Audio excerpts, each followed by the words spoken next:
Amém. Irmãos e amigos, a paz de Cristo a todos. Abra sua Bíblia em Atos dos Apóstolos, capítulo 12. Eu quero usar o texto em Atos, no seu capítulo 12, Atos dos Apóstolos.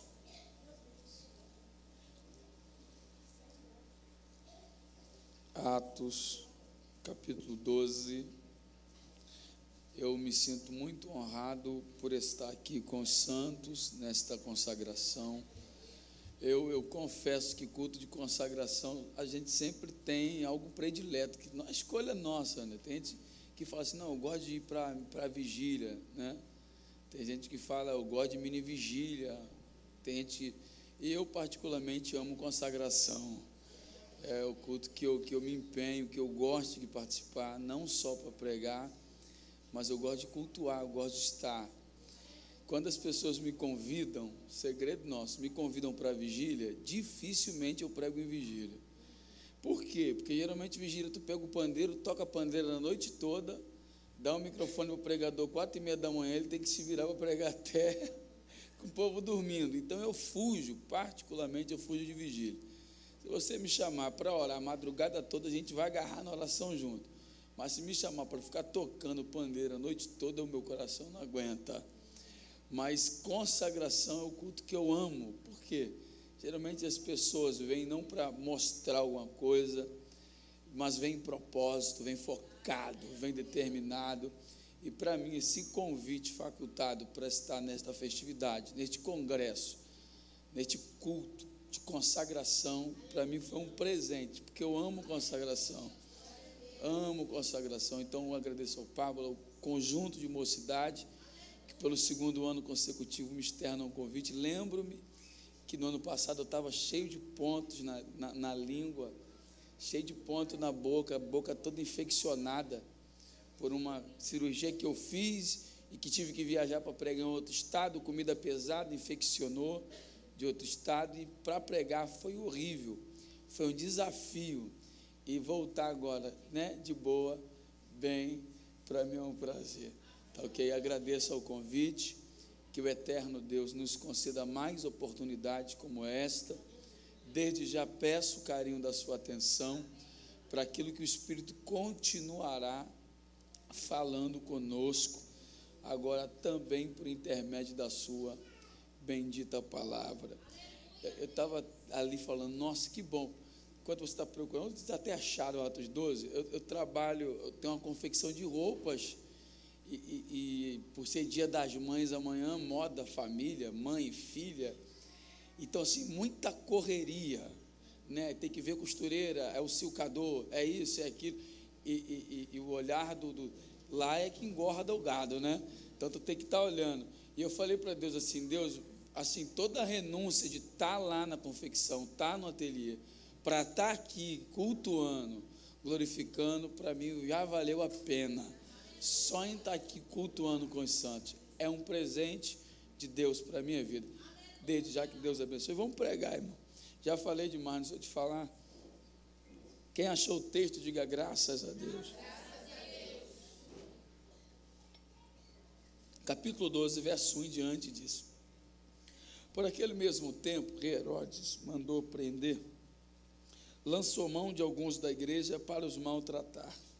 Mandou matar à espada Tiago, irmão de João, e vendo que isso agradava aos judeus, continuou mandando prender também a Pedro. Isto aconteceu nos dias dos pães asmos. Havendo-o prendido, o encerrou na prisão, entregando a 4 grupos de soldados para que o guardassem, querendo apresentá-lo ao povo depois da Páscoa. Pedro era guardado na prisão, mas a igreja fazia contínua oração por ele a Deus. Na noite anterior em que Herodes estava para apresentá-lo, estava Pedro dormindo entre 2 soldados ligados, com 2 algemas, e sentinelas à porta guardavam a prisão. De repente, sobreveio um anjo do Senhor, resplandeceu uma luz na prisão, tocando a Pedro no lado, o despertou, dizendo: levanta-te depressa. E caíram-lhe das mãos as algemas. E disse-lhe mais o anjo: cinge-te, calça as tuas sandálias, e ele assim o fez. Disse-lhe mais: lança às costas a tua capa e segue-me. Pedro, saindo, seguia, não sabia que era real o que estava se fazendo, mas pensava estar tendo alguma visão. Quando passaram a primeira e a segunda guarda, chegaram à porta de ferro que dá para a cidade, a qual se lhe abriu automaticamente.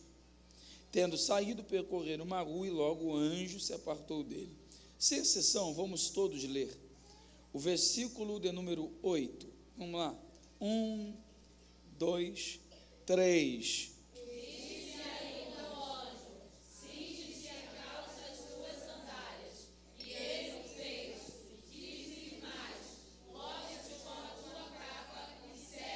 Se assente, me empreste o carinho da sua atenção. Abrir a nossa Bíblia neste capítulo 12 do livro dos Atos dos Apóstolos é tornar exposto para nós um contexto muito familiar, até porque quem nunca ouviu algum pregador missionário neste texto, em algum culto de consagração, pregar sobre a importância da oração, porque enquanto Pedro estava preso, a igreja fazia contínua oração por ele a Deus.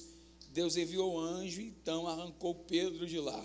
Então já ouvimos alguém falar no contexto sobre a importância da oração. Ora, quem nunca ouviu também alguém neste texto falar sobre a importância de como Pedro, em momentos difíceis da vida, descansar, dormir, porque enquanto ele descansava, Deus estava preparando tudo. Então, quando acordado foi, porta se abriu e vivenciou um grande milagre. É um texto muito familiar, que dentro do seu contexto mostra o avanço da igreja, até porque o que a igreja vivenciou em Atos dos Apóstolos, capítulo 2, traz um divisor de águas, ao som de um vento veemente e impetuoso, casa cheia, todos falando em outras línguas, traz um divisor de águas. Pois a partir de então, a Bíblia frequentemente mostra que a igreja está crescendo. Logo no primeiro sermão, em Atos 2, quase 3.000 almas recebem a Cristo e são batizadas. No capítulo 3, eles estavam tão cheios da glória do Eterno, que subindo para a oração da hora nona, o coxo levanta e anda, e o resultado é que agora quase 5.000 almas se agregam à igreja.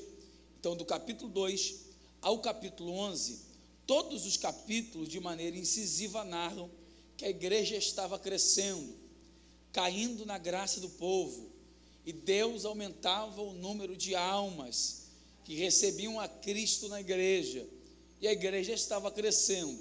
Toda pessoa que em alguma área da vida cresce, por exemplo, a pessoa que trabalha num banco, a pessoa que trabalha até numa confecção, trabalha em alguma empresa, o que é comum, esta pessoa num crescimento, ser perseguida por algum companheiro que trabalha na mesma área, que por te ver crescer e não ele decide de alguma forma se opor ao seu crescimento.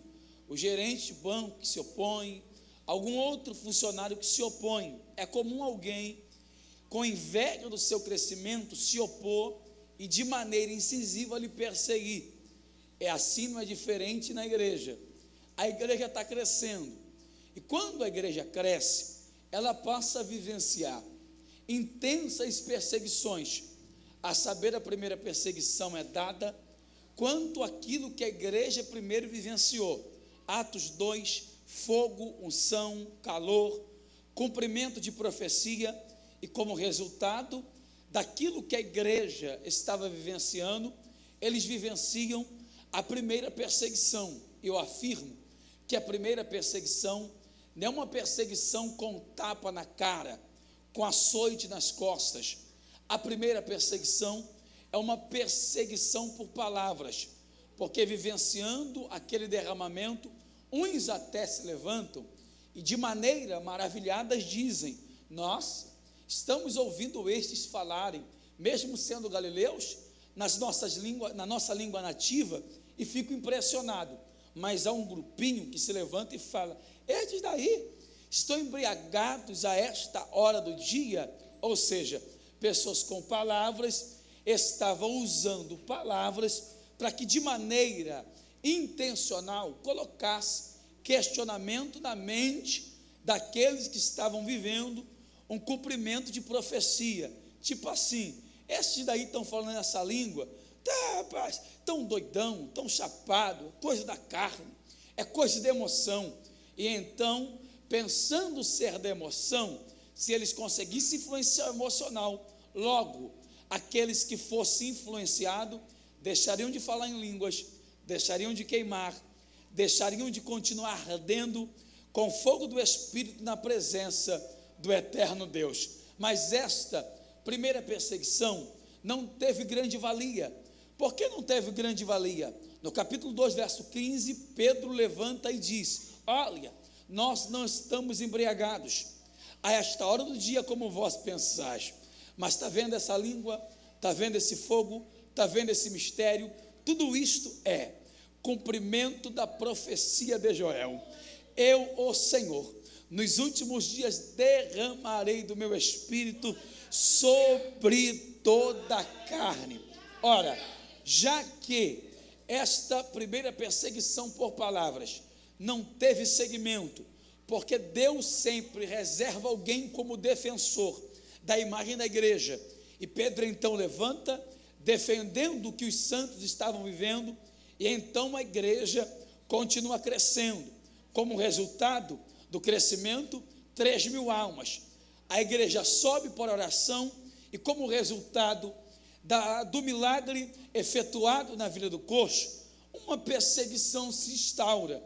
Maltratam os discípulos, dão uma surra, aprisionam, e agora eles regressam para o lugar da oração, e regressando para o lugar da oração, esta primeira perseguição com tapa, com surra, com maltratar, essa perseguição também não teve validade, não teve crescimento, porque quando eles se reúnem para oração, agora eles oravam dizendo: Senhor, Senhor, eles até nos perseguiram, mas por bondade, enquanto a gente prega a tua palavra, testifica a nossa pregação com sinais, prodígios e maravilhas. E como resultado de que aquela perseguição não teve valia e que a igreja ferozmente continuava crescendo, o texto diz que enquanto eles oravam, Deus sacudiu aquela casa de oração, a casa tremeu, e outra vez eles foram cheios do Espírito Santo. E novamente sendo cheios do Espírito Santo, a ideia entre os religiosos era: temos que embargar o crescimento da igreja. Como embargar o crescimento da igreja? Por quê? Com palavras não conseguimos, com mãos também não conseguimos.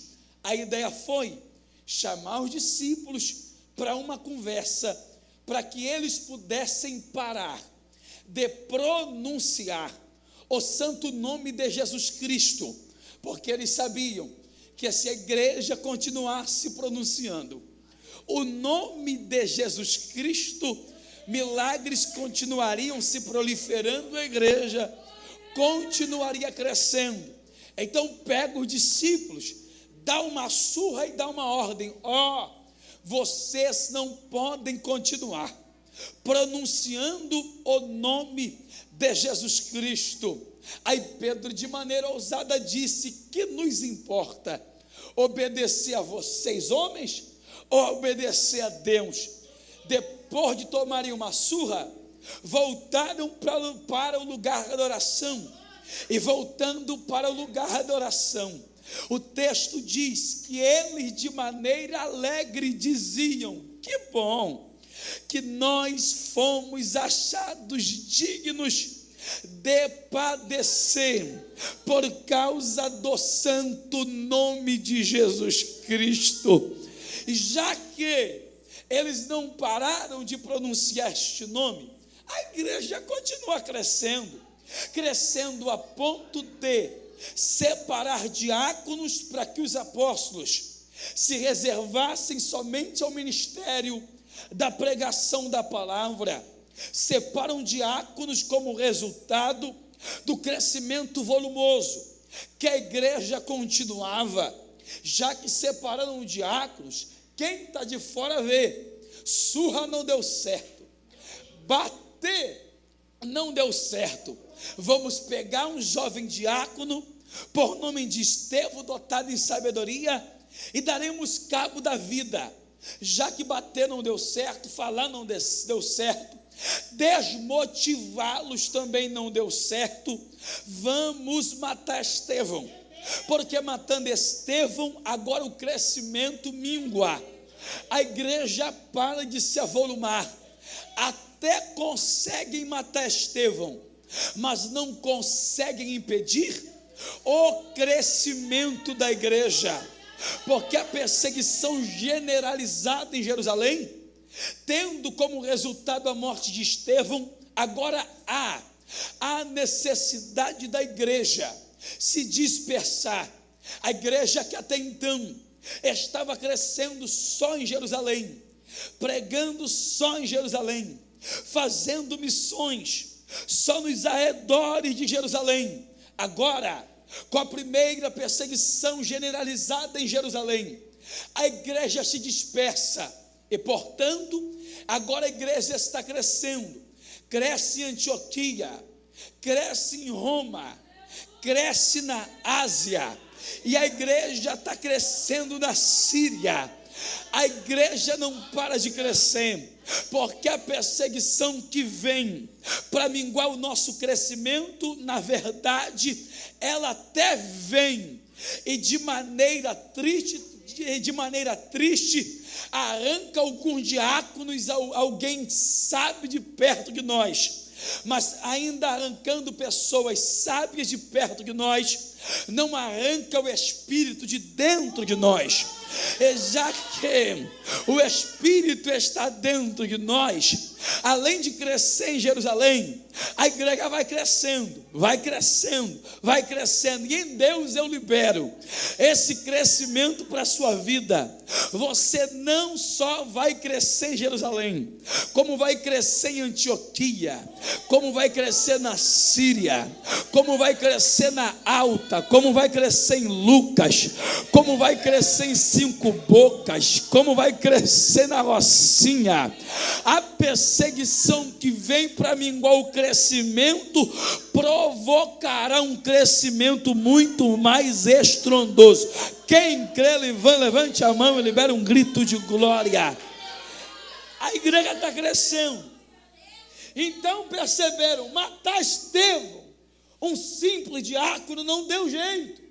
A igreja está crescendo. No capítulo 12, agora Herodes tem ideia. Qual é a ideia? Verso 1, texto pelo texto se interpreta. Quando no verso 1 o texto diz: e por aquele mesmo tempo, o rei Herodes, por aquele mesmo tempo, que tempo? O tempo que a igreja está crescendo. Está matando Estevão, mas está crescendo. Está falando, mas a igreja está crescendo. E por aquele mesmo tempo que a igreja está crescendo, está avançando, aí o texto diz: Herodes, o rei, mandou maltratar alguns da igreja. Percebam qual é o primeiro intuito de Herodes: pegar alguns da igreja, com que fim? Maltratar. E o que era no texto? Maltratar. Maltratar no texto era ou bater com a mão, ou açoitar. Enfim, o texto está falando assim: ó, Herodes mandou ferir alguns da igreja. E no verso seguinte, o texto diz: e mandou matar a espada Tiago, irmão de João. vendo que isso agradava aos judeus, continuou mandando prender também a Pedro. Porque qual é a ideia destes 3 textos? Primeiro, Herodes pega, dá uma surra, fere, açoita. Segundo, depois de ferido, vai para o cárcere, e depois do cárcere vem a sentença, e geralmente era a sentença de morte.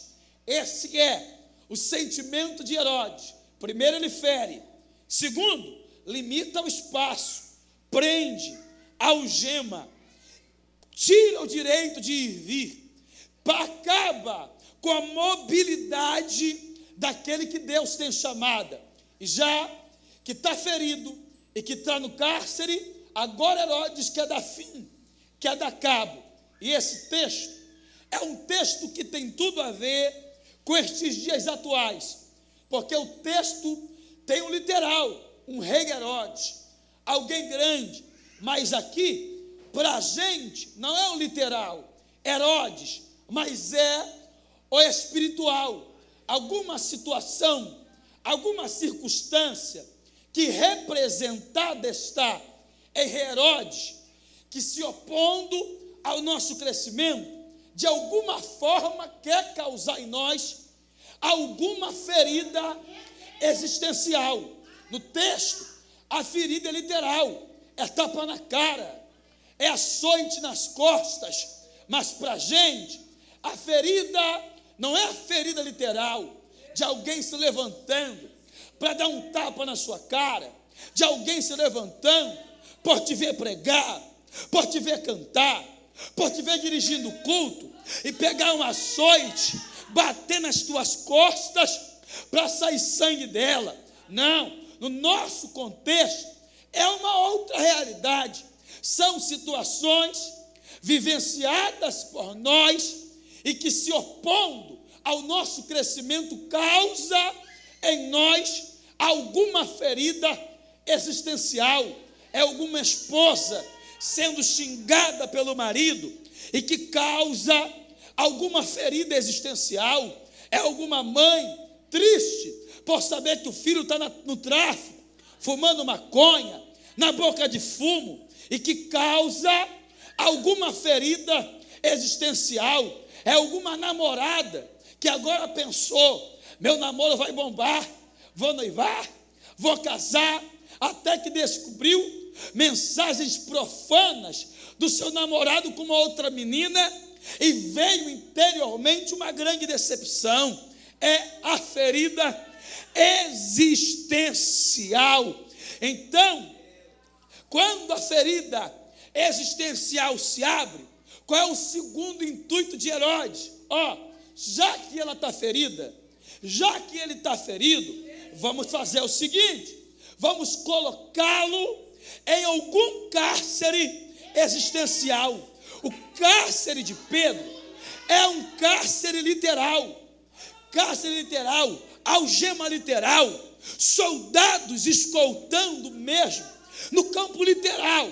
Mas para a gente, sai do campo literal, entra para o campo espiritual, para o campo existencial. O Herodes, a situação que causou em nós uma grande ferida, tende a nos aprisionar. Vou cantar porque, como está o meu coração, vou liderar porque, olha a ferida da minha alma.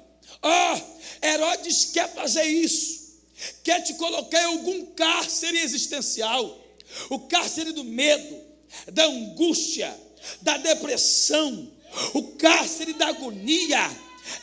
Herodes quer colocar, porque Herodes sabe que você, dentro de um cárcere, como cantar no cárcere, como pregar no cárcere, como evangelizar no cárcere, como apoiar o líder se eu estou no cárcere, porque existem até pessoas que querem abraçar o Bruno, querem abraçar o conjunto, mas por causa de algum cárcere existencial, não tem força para orar, não tem força para evangelizar, não tem forças nem para vir para um ensaio. É o cárcere que Herodes está te colocando, algemado. Pessoas que têm chamada, mas que estão algemadas. Pessoas que Deus até separou, mas que estão presas, porta fechada, tudo travado.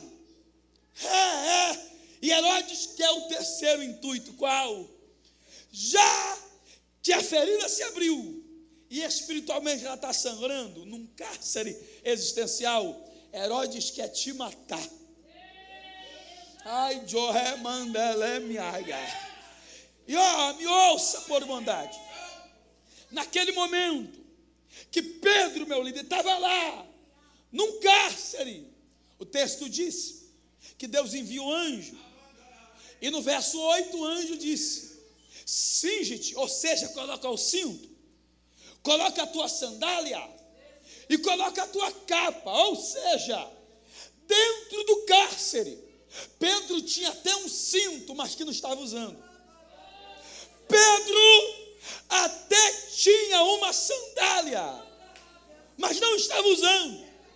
Pedro até tinha uma capa, mas não estava usando, porque é isso que o inimigo quer, te desmotivar ao ponto de não usar aquilo que te pertence.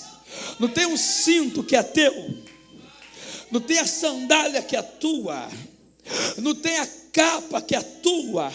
O inimigo quer te desmotivar ao ponto de você falar: eu vou deixar esse cinto de lado, vou deixar essa sandália de lado, vou deixar essa capa de lado. Quem está entendendo, diga glória a Deus. Mas me ouça, naquele momento que ele estava no cárcere, aprisionado, sem usar o cinto, sem usar sandália, sem usar capa, o texto diz: Deus enviou um anjo. Eu creio que nesta manhã Deus está intervindo ao teu favor. Quem recebe essa palavra? Deus envia o anjo. Mas quando o anjo chega, o que acontece? Primeiro, aí o texto diz que Deus envia o anjo. Quando o anjo chega no cárcere, o anjo não está chegando no quarto particular, o anjo não está chegando na pousada, o anjo está chegando no cárcere. Olha o que o texto diz: resplandeceu uma grande luz. Mas por que resplandeceu uma grande luz? É óbvio, estava tudo escuro. Tudo escuro, ninguém consegue enxergar nada. Tudo escuro, ninguém consegue ver saída. Tudo escuro, a gente pensa que esse cárcere é o nosso final. Tudo escuro, a gente pensa: não tem jeito, já era, acabou, não tem mais solução, só saio daqui para a morte, acabou a minha história aqui, vou ficar preso aqui. Mas Deus, nesta manhã, está acendendo a luz do nosso entendimento e está falando: por mais que tenham 16 soldados te escoltando, por mais que tenha algemas nas tuas mãos, por mais que a porta esteja fechada, por mais que emocionalmente tu esteja arrebentado, veja essa luz acendendo no teu entendimento, e nessa luz ouça a resposta de Deus para a sua vida. Esse cárcere não é o teu final. Você não vai morrer nesse cárcere, você não vai continuar nessa sarjeta. Veja a luz, veja a porta, veja o livramento desta manhã. Só quem está vendo o livramento, e a luz já resplandeceu. Resplandece a luz. Quando a luz resplandece, aí o texto diz E o anjo despertou a Pedro, só com um detalhe. Porque o anjo poderia despertar, missionárias, a Pedro, pronunciando palavras, falando assim: Pedro, acorda. Pedro, ele poderia falar assim, missionária: Pedro, acorda. Não é, missionária? Poderia falar assim: acorda. Mas o detalhe do texto é que acordou Pedro, além de dizendo, o texto diz que o anjo disse, e além de falar, o anjo toca no lado de Pedro. Por quê? Porque tem gente que o sono é pesado, que falar não adianta, tem que sacudir. Nesta manhã, o anjo está nos sacudindo aqui. É Maia, Ramante, Plominagarra. Repito, nesta manhã, o anjo não só está te acordando com palavras, o anjo está te balançando e falando: acorda, tem muita coisa boa para acontecer ainda. Ai, John Menegemanah, Shuri Miha, desperta, tem coisas grandes para acontecer ainda. Ah, você vai pregar muito ainda, acorda. Só quem está acordando, ai, é para me ajudar, obrigado, é para me ajudar a pregar, não é para motivar alguém da glória, é só para me ajudar a pregar. Acorda alguém do seu lado, balança alguém que está do seu lado, fala: é tempo da gente acordar, Deus quer fazer algo em nós, é tempo da gente acordar. A situação não vai continuar do jeito que está, acorda. O teu filho não vai continuar do jeito que está, acorda.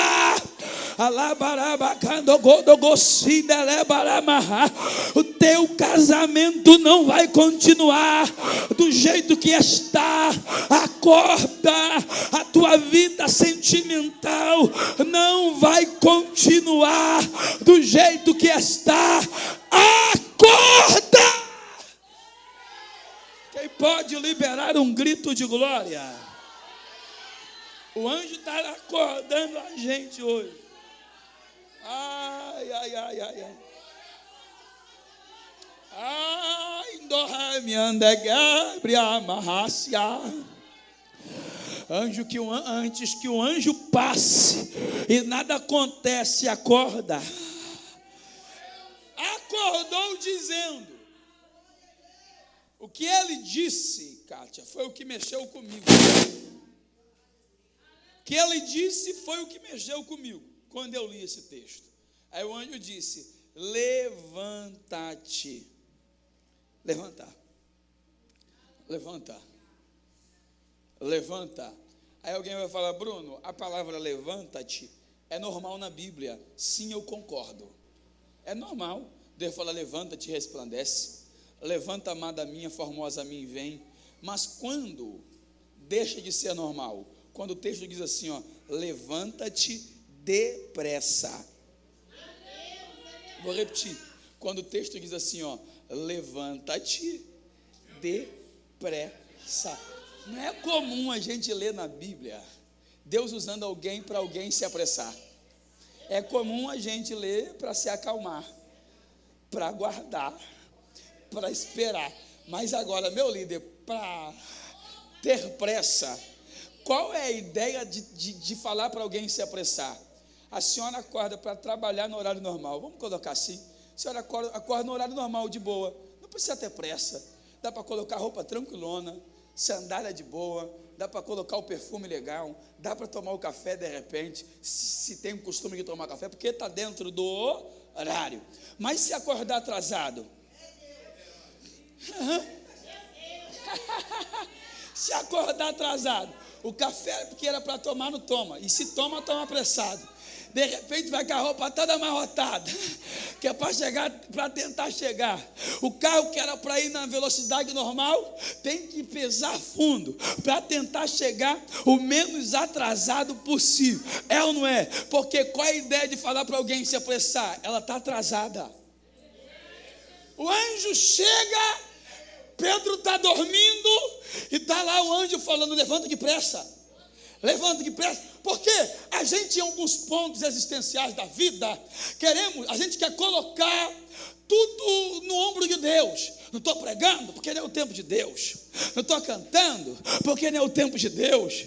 Não estou liderando porque não é o tempo de Deus. Não estou caminhando firme porque o meu tempo ainda vai chegar. Quando na verdade, sabe qual é a realidade? Deus está lá na frente, você está atrasadão lá atrás, e Deus está falando: rapaz, se apressa.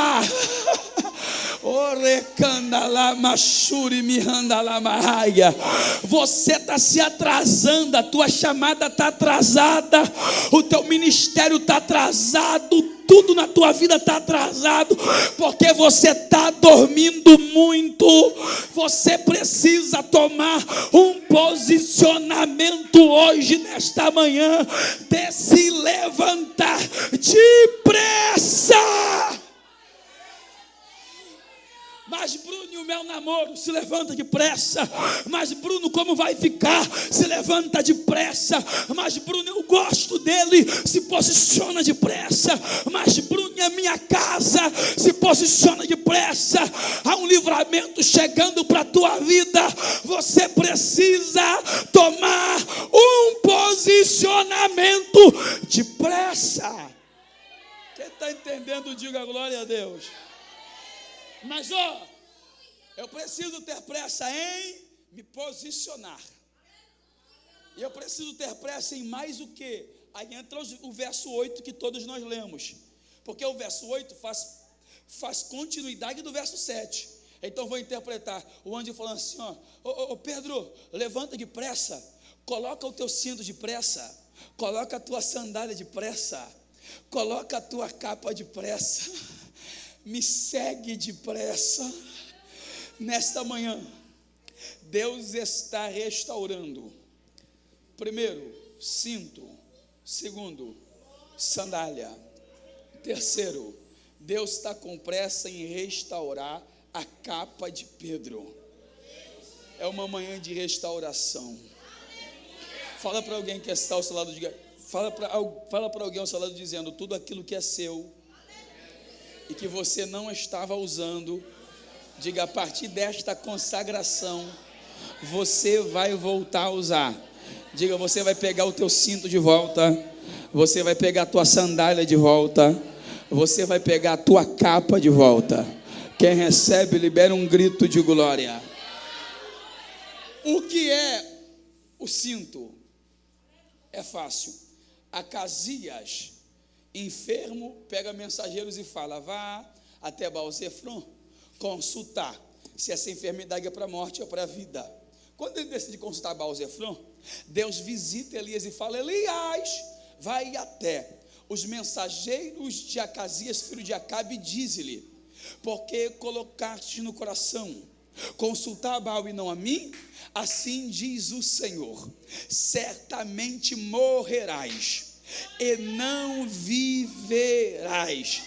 Elias corre, encontra com os mensageiros de Acasias e fala: estou vindo aqui, amando do Eterno, e o Eterno diz: porque colocaste no coração consultar Baal e não a mim, certamente morrerás e não viverás. Elias entrega o recado e sai. Quando Elias entrega o recado e sai, ele está lá na dele. Os mensageiros voltam para Acasias e falam: Acasias, encontramos um mensageiro no meio do caminho, e esse mensageiro nos disse o que? Primeiro, que tu estava passando a tua enfermidade. Ora, naquela época, para ser profeta, tinha que ser profeta de verdade, porque naquela época não tinha um WhatsApp para alguém saber do problema alheio. Naquela época não tinha Facebook para descobrir pela postagem qual o perfil da pessoa. Não, naquela época não tinha CPF, não tinha identidade para supostamente revelá-la. Naquela época não tinha. Para ser profeta, tinha que ser profeta de verdade. E aqui é Deus revelando o profeta o que o rei no palácio está vivendo. e o profeta está entregando o recado. E nós não falamos, mas ele já veio falando o que tu está vivendo. Isso é profeta. E ele disse que porque tu colocou no coração consultar Baal e não a mim, certamente morrerás e não viverás. Aí Acasias, temendo, perguntou assim: mas diga-me, quem é esse profeta? Naquela época, o profeta não fazia questão de sair no fly de divulgação da rede social. Naquela época não tinha isso. Se não me colocar no fly, não vou. Se não me divulgar, não canto. Se não me divulgar, não prego. Se não divulgar o meu nome, não participo. Não vou. Não faço parte do evento. Naquela época não tinha isso. Então o profeta entregou o recado e saiu. Porque o profeta está preocupado em aparecer. Não está preocupado em ser abraçado, ser elogiado, ser bajulado. O profeta está preocupado em entregar o recado e problema. Ele entrega o recado, o mensageiro não sabe quem é um profeta. E olha, quem era o profeta era renomado, era Elias. Porque a gente tem que ter isso no nosso coração. Por mais que muita gente nos conheça, muitas pessoas nos conheçam, não todas as pessoas não são obrigadas a nos conhecer. Muitas nos conhecem, mas não são todas. E a gente tem que ter essa humildade. Quando chegar num culto, alguém perguntar o nosso nome: mas não viu o nosso nome lá? De repente a pessoa não tem esse costume de ver na internet. Aí tem alguns pregadores de bobões que chegam no culto, quando a irmã que está dirigindo a consagração pergunta o nome, ele acha que a irmã, na obrigação, tem que saber o nome dele, porque ele está na mídia, porque ele é famoso. Mas na verdade nem todo mundo é obrigado a me conhecer. Glória a Deus, eu não estou nem aí para que me conheçam. Eu quero que o nome daquele que eu propago seja explanado, conhecido e glorificado. Então o mensageiro: não sei falar quem era. Aí Acasias faz essa pergunta: mas me diga, como ele estava arrumado? Ele estava vestindo uma capa, e na cintura ele portava um cinto de couro. Quando falou do cinto, Acasias fala: já sei quem é. É quem? É Elias, o tisbita. Cinto fala de identificação. Olha o profeta, cinto de couro. Olha o sacerdote, cinto de linho. Olha o sacerdote, cinto de metal. Cinto fala de identificação. E que Deus está restaurando nesta manhã a nossa identidade. Repito, que Deus está restaurando nessa manhã. O que Deus está renovando nesta manhã, a nossa identidade.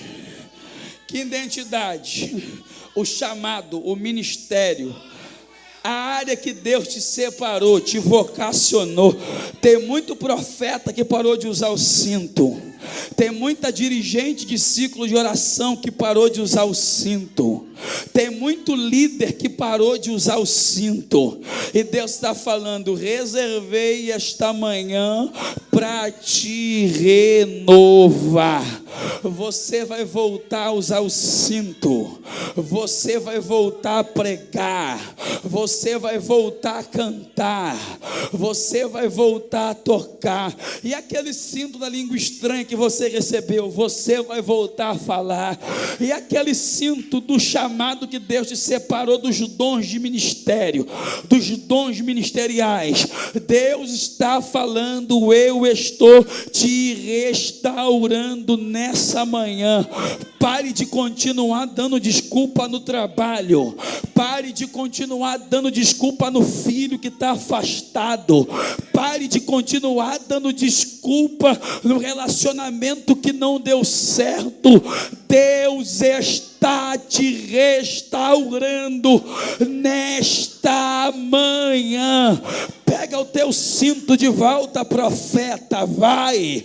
Pega Pega o teu cinto de volta, missionária. Vai, Deus está restaurando o teu cinto. Você vai passar pela rua e alguém vai falar: lá vai o profeta, olha o cinto, lá vai a profetisa, olha a unção, olha a unção, olha a unção. Em Deus eu libero isso para a tua casa. A referência da sua família não vai ser do gerente, não vai ser do fumador de maconha. A referência da sua casa não vai ser do prostituto, não vai ser do cheirador, não vai ser daquele que está abandonado na Cracolândia. A referência da sua casa não vai ser da piriguete, do prostituto. A referência da sua casa vai ser do profeta que Deus está restaurando lá, do pregador que Deus está renovando lá, do cantor que Deus está renovando lá. Deus está renovando a identidade profética da sua família. Só quem crê, abra a boca e, se quiser, adore. Ai, fala para alguém que está ao seu lado. Diga: Deus está restaurando o cinto na tua casa. Deus está restaurando a identidade profética na tua casa. Deus está restaurando a tua família. Renovação. Oh, tem renovação de ministério na tua casa. Quem recebe, libere um grito de glória. Então Deus está restaurando o nosso cinto. Cinto fala de quê? Cinto fala de ajuste. Eu estava gordinho. Gordinho para mim é 90 quilos. Eu estava com 90 quilos. Esse blazer eu não estava usando mais, porque o botão estava estourando.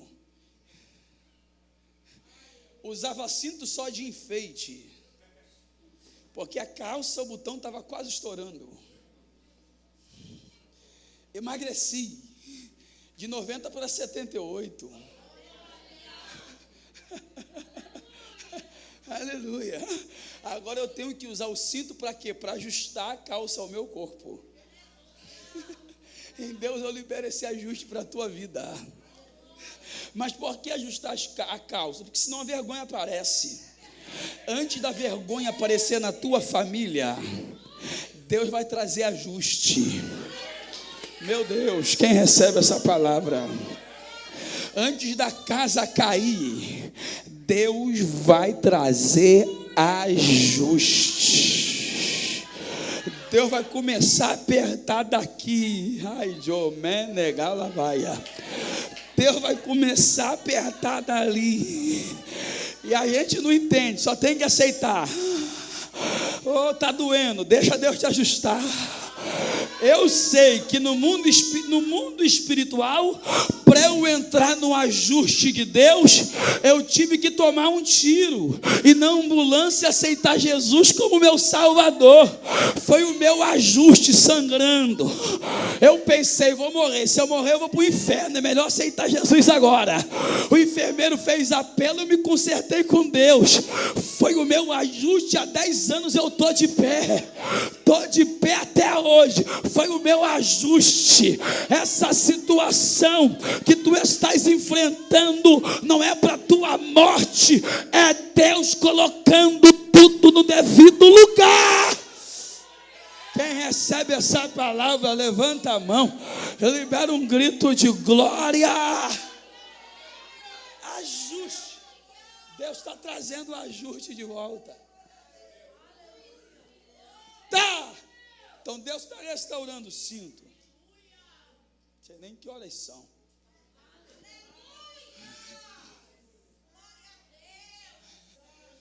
Deus está trazendo ajuste.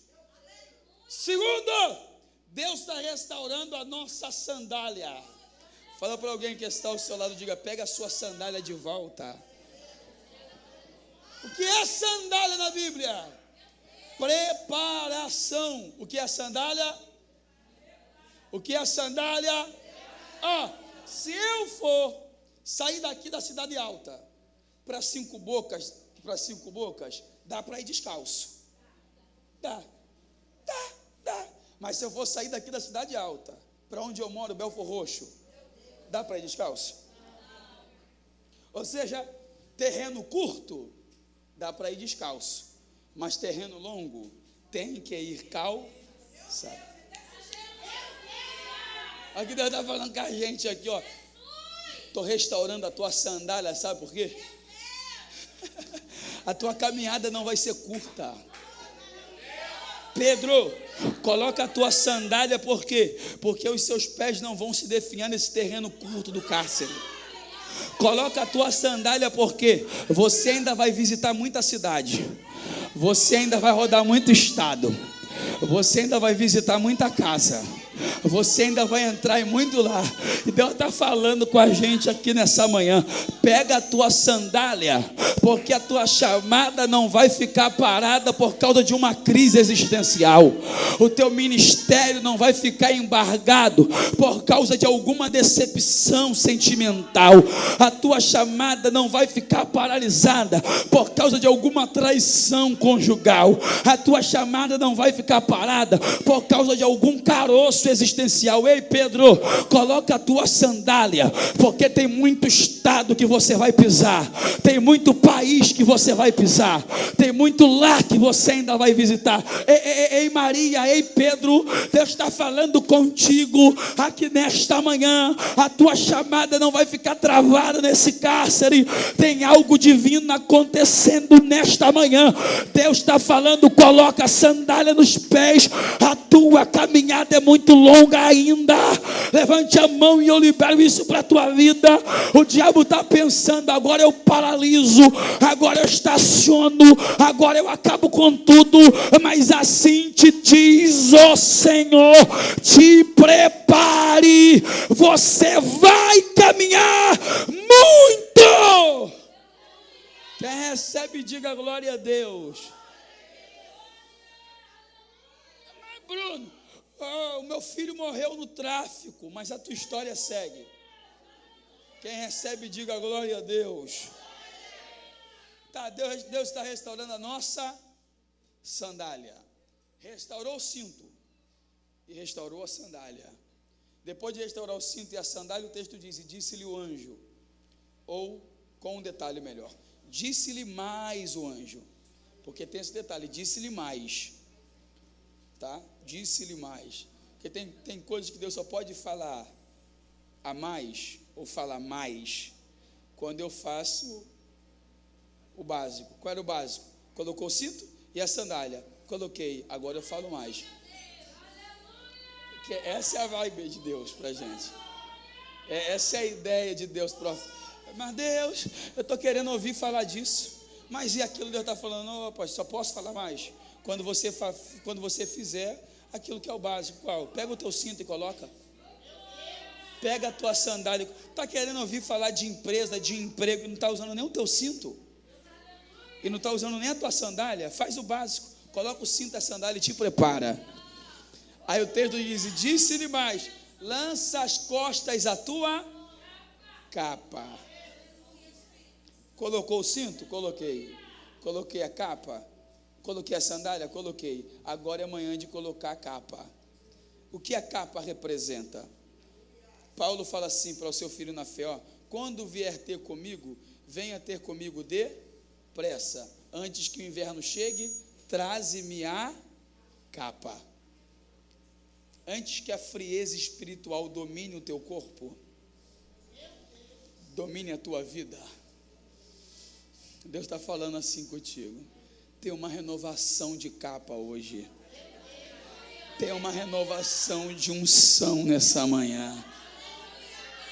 Capa é o que? Unção. Capa é o que? O Espírito. Capa é o que? Revestimento. É manhã de renovação, é manhã de revestimento. Pega a tua capa. Quem está recebendo capa nova aqui? E para eu concluir, existem coisas que eu tenho que fazer, minha amiga. Existem coisas que é o anjo que tem que fazer. Repito, tem coisas que eu faço e tem coisas que é o anjo que faz, né? Tem coisa que é para mim fazer, tem coisa que é para você fazer, mas tem coisa que é para o anjo fazer. Legal? O que é para Pedro fazer? O que é para a gente fazer? Se levantar. Porque aqui o anjo não pegou na mão de Pedro e falou: estou te levantando. Aqui o anjo falou assim: ó, é você que precisa se levantar. Que é isso? Existem momentos da vida que o anjo pega na nossa mão e nos levanta. Mas existem momentos da nossa vida que a gente que precisa tomar um posicionamento. Sabe quando o anjo te levantou? Quando tu estava à beira da morte, ele te livrou.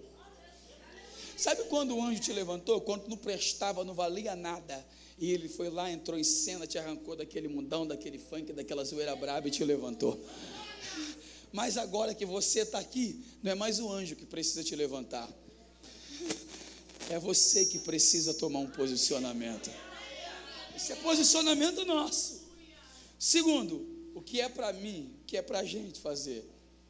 O anjo não desceu para colocar a sandália em Pedro. Foi Pedro que teve que pegar a sandália de volta. Foi Pedro que teve que ajustar o cinto. Foi Pedro que teve que colocar a capa.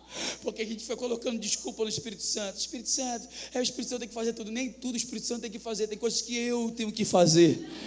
Aleluia, aleluia, aleluia.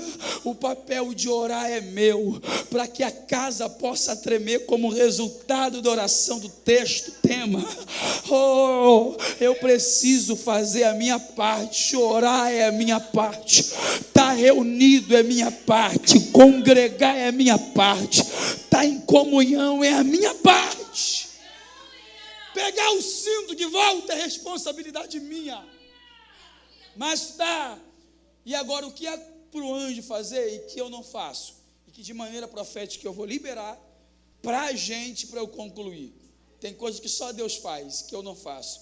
Aí o texto diz assim, ó, que o anjo desperta Pedro.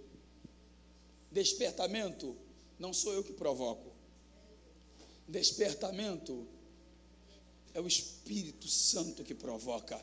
Não tem esse despertamento interno que você está assim, tenho que orar mais. Não tem esse despertamento interno que você está tendo que acordar mais de madrugada.